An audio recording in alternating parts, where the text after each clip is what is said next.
15 दिवसात जो काय झालेला आहे तो नागरिकांनी आणि माझ्या प्रभाग क्रमांक 3 मधल्या सर्व नागरिकांचे आशीर्वाद आहेत आणि साथ आहे एवढंच मी म्हणेन. गेली 10 वर्षात जे काही काम केलेलं आहे भारतीय जनता पार्टीचं, मी आता राज्याचा उपाध्यक्ष म्हणून जे काम करतो आहे आणि 10 वर्ष कोल्हापुरातल्या विविध भागांमध्ये जे काम केलं आहे त्याचे आशीर्वाद आहेत असं समजायला हरकत नाही. विजयाचं श्रेय कुणाला द्यायला आपण? विजयाचं श्रेय आपण आता द्यायचं म्हटलं तर पहिल्यांदा सुरुवातीला भारतीय जनता पार्टीने माझ्यावर विश्वास ठेवला, मला तिकीट दिलं, त्यासाठी मी सन्माननीय आमचे नेते चंद्रकांत दादा पाटील साहेब असतील, त्यानंतर आमच्या राज्याचे प्रदेशाध्यक्ष आदरणीय रवींद्रदादा चव्हाण साहेब असतील, त्यानंतर राज्याचे मुख्यमंत्री देवेंद्र फडणवीस साहेब असतील आणि कोल्हापूर जिल्ह्यातले सन्माननीय नेते धनंजय महाडिक साहेब, आमदार सन्माननीय आमदार अमल महाडिक साहेब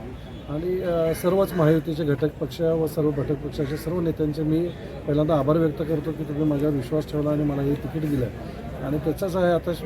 श्रेय जे काय आहे ते श्रेय आता जर आपण विचार केला तर या नागरिकांचा की ज्या नागरिकांनी माझ्यावर विश्वास ठेवला, यांनी माझ्या कामावर विश्वास ठेवला आणि ज्यांनी मला हे भरघोस मतं मला दिली त्याबद्दल मी सगळ्यांचंच अभिनंदन व्यक्त करतो, आभार व्यक्त करतो आणि माझी जी काही विजेंद्र माने म्हणून आणि भारतीय जनता युवा मोर्चा भारतीय जनता पार्टीची जी काही टीम यामध्ये काम केलेले आहे त्या सगळ्यांचं मी आता आभार व्यक्त करतो आपल्या माध्यमातून.